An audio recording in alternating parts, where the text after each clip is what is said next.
Welcome. आज हमारे पास geography का नेक्स्ट टॉपिक है जिसके अंदर हम डिस्कस करेंगे टेक्टोनिक बाउंड्री प्लेट्स के बारे में। इससे पहले हम ऑलरेडी डिस्कस कर चुके हैं वोल्केनिज्म के बारे में, और जो आज हमारे पास टॉपिक है वो है प्लेट्स के बारे में। तो सबसे पहले अंडरस्टैंड कर लेते हैं कि प्लेट्स, रियल में जो प्लेट्स है ये प्लेट्स हैं क्या।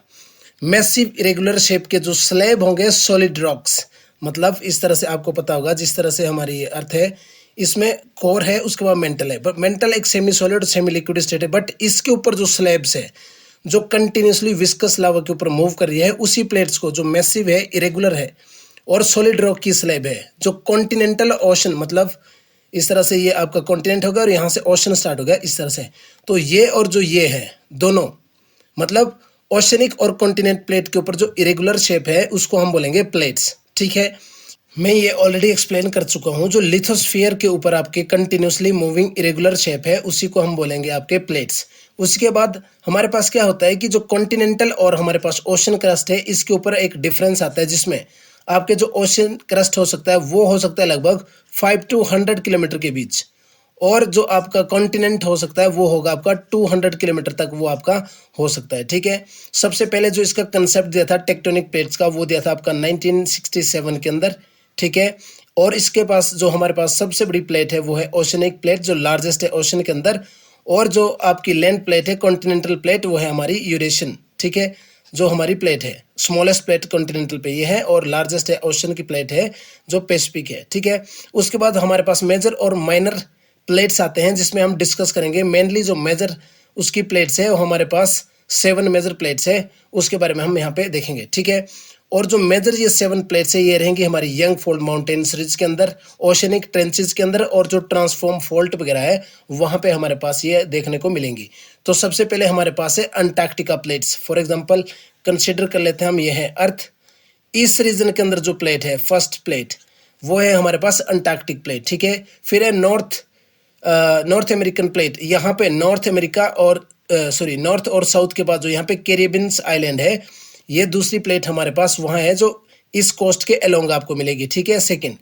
थर्ड हमारे पास होगी साउथ अमेरिकन प्लेट। यहाँ पे इस एरिया के अंदर जो आपकी प्लेट होगी थर्ड, वो थर्ड प्लेट रहेगी। फोर्थ पैसिफिक प्लेट, यहाँ पे जो आपका ओशन रहेगा, ये पैसिफिक ओशन सबसे बड़ा ओशन ये रहेगी। उसके बाद है इंडो ऑस्ट्रेलियन और न्यूजीलैंड प्लेट, जो यहाँ पे इंडिया के अलोंग, फिर हमारे पास यहाँ पे आ गया ऑस्ट्रेलिया और उसी के साथ न्यूजीलैंड, ये वाली प्लेट ये रहेगी हमारी फिफ्थ प्लेट।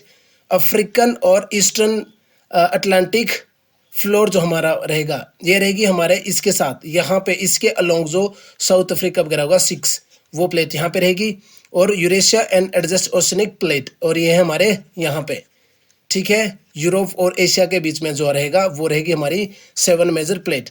तो ये आपको लर्न करने की जरूरत है। इसमें ये पूछेंगे कि कौन कौन सी मेजर प्लेट है और कौन सी माइनर प्लेट है। ठीक है, नेक्स्ट जो हमारे पास है उसमें हमारे पास है माइनर प्लेट्स। अब माइनर प्लेट्स हमारे पास ये भी बहुत जरूरी है क्योंकि माइनर प्लेट को ज़्यादा पूछा जाता है। ठीक है, तो हमारे पास सबसे पहले कोकस प्लेट, जो आपके सेंट्रल अमेरिका और पैसिफिक प्लेट के बीच आपको मिलेगी। मैंने अभी बताया था ये हो गया नॉर्थ, और ये है साउथ अमेरिका, यहाँ पे कैरिबियन आइलैंड, और इसी के साथ यहाँ पे पैसिफिक ओशन है, तो पैसिफिक ओशन के आसपास ये प्लेट आपको मिलेगी। फिर है नज़्का प्लेट, जो साउथ अमेरिका एंड पैसिफिक के बीच आपको यहाँ पे मिलेगी। साउथ अमेरिका ये इस रीजन के अंदर और पैसिफिक के बीच यहाँ पे। ठीक है, फिर है फिलीपींस प्लेट, जो एशियाटिक और पैसिफिक ओशन के पास मिलेगी। ये आपका आइलैंड है इस तरफ, यहाँ पे फिलीपींस कंट्री, उसके आसपास के जो आइलैंड है वो। ठीक है, फिर है कोरलाइन प्लेट्स, जो आपके फिलीपींस एंड इंडियन प्लेट के आसपास आपको देखने को मिलेंगे। ठीक है, फिर है फूजी प्लेट, जो नॉर्थ ईस्ट ऑस्ट्रेलिया के आसपास है, न्यूजीलैंड के आसपास। फिर है जुआन दे फुंग प्लेट, जो आपके south east north America plate के आसपास आपको मिलेगी। तो ये भी आपको लर्न करने की जो कि माइनर जो प्लेट्स है वो कहाँ कहाँ पे हैं। ठीक है, और साथ में अगर हो सके तो आपके इसके साथ मैपिंग स्किल भी आपको तैयार करने की जरूरत है कि आप मैप के थ्रू इसको समझे कि कहाँ कहाँ पे है। ठीक है, उसके बाद हमारे पास है द इंडियन प्लेट। सबसे पहले अपने इंडियन प्लेट्स के बारे में हम जान लेते हैं क्योंकि इसी को हम इसमें डिस्कस करेंगे। उसमें है ये इंक्लूड करेगा आपका पेनिसुलर इंडिया रहेगा, और ऑस्ट्रेलियन कॉन्टिनेंटल के आसपास ही आपको प्लेट मिलेगी। ठीक है, इंडिया और ऑस्ट्रेलिया जो आपका रहेगा उसके आसपास की ये प्लेट है। ठीक है, ये ईस्ट में आपके बेकिंगम कैनल माउंटेन, म्यांमार और जावा ट्रेंच तक फैला हुआ है। ठीक है, अगर मैं यहाँ पे इंडिया का नक्शा इस तरह से यहाँ पे क्रिएट करता हूँ, ये तो यहाँ पे ये किस तरह से बोला, ईस्ट में यहाँ पे म्यांमार, और यहाँ से कंटिन्यू जावा और सुंड्रा जो ट्रेंच है वहां तक ईस्ट के अंदर जो इसका रीजन रहेगा, ठीक है। वेस्ट के अंदर ये बोलता है कि किरथार माउंटेन्स, यहाँ पे जो पाक है, पाकिस्तान के आसपास किरथार जो माउंटेन रेंज है वहाँ पे, और फर्दर जो एक्सटेंड रहेगी आपकी मकरन जो कोस्ट है बलूचिस्तान, इस एरिया जो यहाँ पे बलूचिस्तान है उसके एरिया तक ये आपकी टच करेगी, ठीक है। और फिर यहाँ पे ये आर्किपेलागो तक पहुंचेगी जो सी के अंदर है, चेगोस आर्किपेलागो यहाँ पे होगा, ठीक है। उसके बाद है इंडिया की जो प्लेट बाउंड्री है वो मेनली है डाइवर्जेंट बाउंड्री, तो ये भी इंपॉर्टेंट पॉइंट है यहाँ पे कि डाइवर्जेंट बाउंड्री उसकी है। फिर है मूवमेंट ऑफ प्लेट्स, जो मूवमेंट ऑफ प्लेट्स की वजह से किस तरह से होगी, उसकी वजह से क्या कंसेप्ट होते हैं वो। सबसे पहले अगर वो मूव करती है तो वहाँ पे आपका अर्थक्वेक और वॉल्केनिक जो इरप्शन है वो हो सकते हैं, ठीक है। दूसरा, इसकी जो मूवमेंट स्पीड है या जो मूवमेंट है उसमें क्या होगा, वो मेनली होती है आपकी टेक्टोनिक प्लेट की वजह से। टेक्टोनिक प्लेट के अंदर आपकी ये जो मूवमेंट की वजह से वो इधर से उधर मूव करती रहती है, ठीक है। फिर हमारे पास जो आर्कटिक रिज है वो स्लोएस्ट रेट पे मूव करता है, जिसमें 2.5 सेंटीमीटर वो पर ईयर के हिसाब से मूव करता है, ठीक है। और ईस्ट पैसिफिक राइज है जो फास्टेस्ट या सबसे तेज जो मूव करता है 15 सेंटीमीटर पर ईयर। ये प्लेट की मूवमेंट है जो धीरे धीरे वो इधर उधर खिसकती रहती है, किसके ऊपर, आपके लिथोस्फीयर या मेंटल के जो अपर पार्ट है सेमी, इसके ऊपर ये प्लेट इस तरह से मूव करती रहती है वहाँ पे, ठीक है। और जो फोर्स मूवमेंट के साथ टेक्टोनिक प्लेट पे लगती है उसको क्या होता है, जो मोबाइल रॉक है वो बीनीथ होती है रॉक्स के, रिजिड रॉक के बीच, जैसे ये रॉक है इसके नीचे जो नरम नरम या सॉफ्ट शेल या यहाँ पे जो लावा है इसके ऊपर ये कंटिन्यूसली मूव करती रहती है। फिर है हमारे पास एक फिनोमिना सबडक्शन।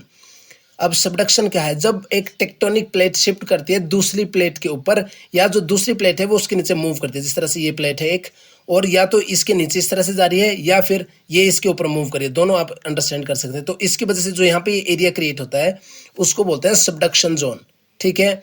इसी मूवमेंट की वजह से मैक्सिमम जो ओशन फ्लोर है उसकी मूव होता है, जो वो प्रोड्यूस होता है, मतलब जैसे सी स्प्रेडिंग का कंसेप्ट है वो इसी तरह से चलता है।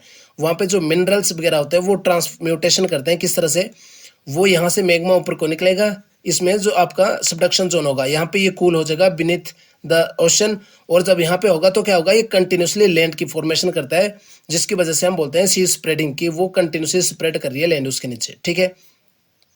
फिर हमारे पास है बाउंड्रीज ऑफ प्लेट की, जो बाउंड्रीज है ये हम पहले भी डिस्कस कर चुके हैं वोल्केनिज्म के अंदर कि किस तरह से है, बट एक बार यहाँ पे देख लेते हैं। सबसे पहले हमारे पास है कन्वर्जेंट, जो मूव करेंगी वन अनदर, कन्वर्ज, वो कन्वर्ज करिए, इस तरह से मूव करिए एक दूसरे की तरफ, ठीक है, मतलब मर्ज होने की कगार पे। डाइवर्जेंट का मतलब है वो मूव करिए एक दूसरे से साइड, मतलब यहाँ पे क्रैक्स और ट्रेंचेस फॉर्म हो रही है।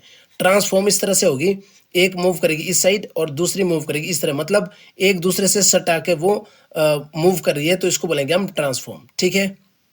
उसके बाद हमारे पास जो नेक्स्ट कंसेप्ट है उसके पास है हमारे पास, एक एक को अंडरस्टैंड करेंगे कि अब इनमें किस तरह से वर्क हो रहा है। सबसे पहले हमारे पास है कन्वर्जेंट बाउंड्रीज। इसके अंदर क्या होगा, जब टेक्टोनिक प्लेट्स क्रश करते हैं ईच अदर के, तो हम उसको बोलेंगे कन्वर्जेंट बाउंड्री। इस तरह से ये और ये एक दूसरे के अंदर मूव करेगी, एक दूसरे के अंदर सटा जाएगी यहाँ पे खिसके, ठीक है, उसको बोलेंगे हम यहाँ पे टेक्टोनिक प्लेट्स की क्रश हो रही है और कन्वर्जेंट बाउंड्री वहाँ पे फॉर्म हो रही है, जैसे कि इंडिया के साथ भी हुआ है, ठीक है। उसके बाद इसको डिस्ट्रक्टिव बाउंड्रीज भी बोलेंगे, क्योंकि एक दूसरे को डिस्ट्रक्ट करेगी और यहाँ पे कुछ डिफॉर्मेशन होगी या माउंटेन्स वगैरह यहाँ पे क्रिएट होंगे, ठीक है। ये क्रिएट सब डायरेक्शन जोन के अंदर ये आपका सबडक्शन जोन क्रिएट करेगी, ठीक है। फिर उसके बाद हमारे पास ये 3 वे है जिसके अंदर हम देख सकते हैं कि जो कन्वर्जेंस है या कन्वर्ज हो रही है उसकी अक्कर कैसे कैसे होगी। सबसे पहले ये हो सकता है हमारा ओशन और कॉन्टिनेंटल प्लेट के बीच, ठीक है, जैसे ये है हमारी, ये कॉन्टिनेंटल होगी और ये ओशन क्रस्ट है, तो इसकी वजह से मूवमेंट में यहाँ पे भी हो सकती है। दूसरा, ये 2 ओशनिक प्लेट, मतलब ओशन के नीचे की जो प्लेट है वो भी मूव कर सकती है, या ये हो सकता है आपका कॉन्टिनेंट प्लेट, दोनों की दोनों कॉन्टिनेंट प्लेट के बीच में भी ये वहाँ पे हो सकता है, ठीक है। इसका जो परफेक्ट एग्जाम्पल रहेगा वो रहेगा वाशिंगटन ओरेगन कोस्ट लाइन है, जो आपकी ओशन और कॉन्टिनेंटल जिसमें ये कन्वर्ज कर रही है, ये परफेक्ट एग्जाम्पल है ओशन और कॉन्टिनेंटल का, ये, ठीक है। उसके बाद हमारे पास है मेरियाना ट्रेंच, ओशनिक और ओशनिक, मतलब ओशन और ओशन के बीच की जो बाउंड्रीज है वो वहाँ पे कन्वर्ज हो रही है, ठीक है। फिर है हिमालयन रीजन के अंदर माउंटेन रेंजेस जो कंटिन्यूसली कन्वर्ज करिए, तो इसके परफेक्ट एग्जाम्पल है, अगर एग्जाम्पल पूछे जाते हैं तो ये इसके परफेक्ट एग्जाम्पल है। उसके बाद हमारे पास रहेगी सेकंड बाउंड्री जो हमारे पास होगी डाइवर्जेंट। अब डाइवर्जेंट बाउंड्री के अंदर क्या होगी, इसको बोलेंगे कंस्ट्रक्टिव बाउंड्रीज। इसको कंस्ट्रक्टिव बाउंड्री भी करेंगी, ये मूव अपार्ट करेंगी एक दूसरे से, ठीक है। और सी फ्लोर स्प्रेडिंग है या जो रिफ्ट वैली है वो इसका परफेक्ट एग्जांपल है। वो किस तरह से फॉर्म हो रहा है, मैंने बोला था जब इस तरह से मूव करेंगी तो लावा को यहाँ पे टाइम मिल जाता है अपर मूव करने का। जब यहाँ पे वो मूव करेगी तो यहाँ पे वो सॉलिडिफाई होंगी, जिसकी वजह से कंटिन्यूसली इसकी जो बाउंड्रीज वगैरह है वो स्प्रेड होती रहेगी और ये फॉर्म होता है यहाँ पे रहेगा, ठीक है। इसका एग्जाम्पल रहेगा मिड अटलांटिक रिजेस, जो अमेरिका को सेपरेट करते हैं यूरेशियन प्लेट्स के थ्रू, ओके। उसके बाद लैंड के ऊपर जाइंट ट्रम्फ और ग्रेट रिफ्ट वैलीज जो रहेगी अफ्रीका के अंदर, वो इसका परफेक्ट एग्जांपल है। इस तरह से जो यहाँ पे रिफ्ट वैली वगैरह बनेगी, ठीक है। उसके बाद कोल्ड वाटर जो होता है वो मैग्मा को कूल करता है और उसकी वजह से वहाँ पे क्रस्ट फॉर्म होती है। ईस्ट पैसिफिक जो राइज है उसमें मेजर सी फ्लोर स्प्रेडिंग आपको देखने को मिलेगी, ये भी इंपॉर्टेंट है। फिर है डाइवर्जेंट बाउंड्रीज। डाइवर्जेंट बाउंड्रीज के अंदर हमारे पास आएंगी Cocos plate, Nazca plate, North American plate और अटलांटिक प्लेट। ये भी एक परफेक्ट एग्जांपल है जो उसको लर्न करने की जरूरत है कि कहाँ पे क्या है, ठीक है। फिर है रिफ्ट वैली, ये फाउंड होंगी आपकी लैंड के ऊपर भी और ओशन के अंदर भी, और ये प्रोसेस करती हैं आपके सी फ्लोर। जो स्प्रेडिंग का कंसेप्ट है वो वहीं से कंटिन्यूसली इसको यहाँ पे स्प्रेड करती है, ठीक है। नाउ उसके बाद हमारे पास है ट्रांसफॉर्म बाउंड्रीज। अब ट्रांसफॉर्म बाउंड्री के अंदर क्या है, इसको हम कंजर्वेटिव भी बोलेंगे बिकॉज ये ना तो हार्म करेगी और ना ही क्रस्ट को फॉर्म करेगी, ठीक है। इसको कंजर्वेटिव भी कहेंगे। दूसरा, इसके अंदर जो आपकी मेजर फॉल्ट है वो इसी बाउंड्री के अंदर आपको देखने को मिलेंगे, और सैन एंड्रियास फॉल्ट जो आपका कैलिफोर्निया के अंदर है वो आपका इसका परफेक्ट एग्जाम्पल है।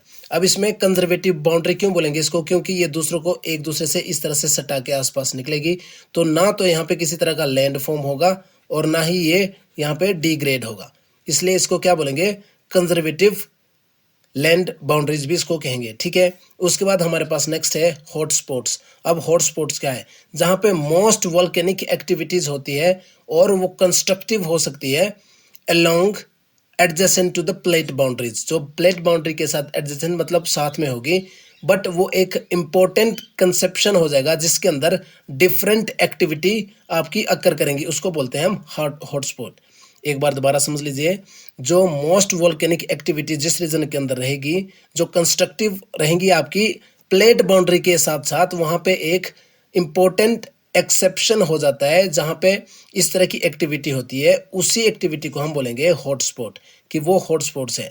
अभी तक जो एग्जिस्टेंस है इसकी वो मेंटल प्लूम्स के ऊपर रहेगी। और मेंटल प्लूम्स क्या होती है, आपको अंडरस्टैंड करने की जरूरत है कि मेंटल प्लूम्स क्या है।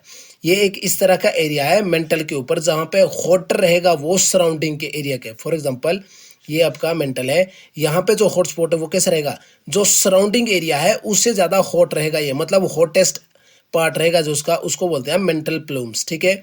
और जो हॉटस्पॉट है ये स्टेशनरी भी हो सकते हैं, और इवन 40 to 50 जो हॉटस्पॉट है वो एस्टिमेटेड है अराउंड द वर्ल्ड, की वर्ल्ड के अराउंड लगभग 40 to 50 आपके जो हॉटस्पॉट है वो वहाँ पे आपको देखने को मिलेंगे, ठीक है। जो मेजर आपके हॉटस्पॉट रहेंगे वो रहेंगे आइसलैंड के अंदर, जो आपका आइलैंड है नॉर्थ अटलांटिक ओशन में, ठीक है। दूसरा रीयूनियन हॉटस्पॉट आप करेंगे, आइलैंड ही है इंडियन ओशन के अंदर, ठीक है। और अफार हॉटस्पॉट जो आपका रहेगा नॉर्थ ईस्टर्न इथोपिया के अंदर आपका जो रीजन है ये आ गया मेजर हॉटस्पॉट। तो इसके अंदर आज हमने अंडरस्टैंड किया है, आज समझने की कोशिश की जो बाउंड्रीज है वो किस तरह से वेरी करती है प्लेट बाउंड्रीज के बारे में, ठीक है। तो ये हमारा पूरा का पूरा कंसेप्ट था, इससे पहले हम वोल्केनिज्म को समझ सकते हैं। तो आज की जो ये वीडियो है उसमें सिर्फ इतना ही है जिसमें हम टेक्टोनिक बाउंड्रीज या प्लेट बाउंड्रीज के बारे में अंडरस्टैंड कर रहे थे, ओके।